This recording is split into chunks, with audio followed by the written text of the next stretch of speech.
कहे सोना जी आओ हमारे जोरे नहीं लो सोना आंटी आई सोना आंटी आओ रघु जीत पर बोलावल का हेलो सुना सोना जी इधर आइए।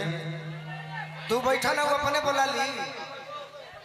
सोना आंटी प्लीज आइए एक जाइए बार हम सिखौनी है भाई हम सिखौनी है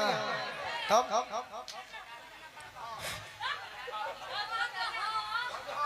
जैसा अरे वो बच्चा है जो उसके मन में रहा कह रहा है हम सिखौनी है हम तो चाचा है सोना डार्लिंग आइए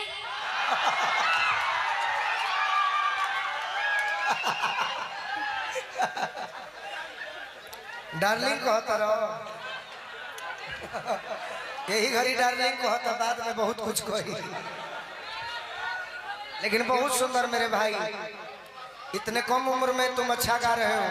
तू ही लोग में से एक आ जा लो ना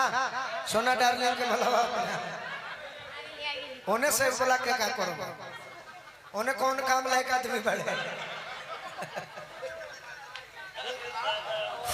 थोड़ा साथ दीजिए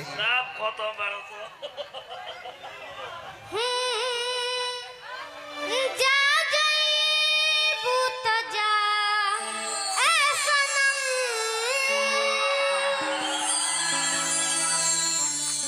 देके जिंदगी भर खा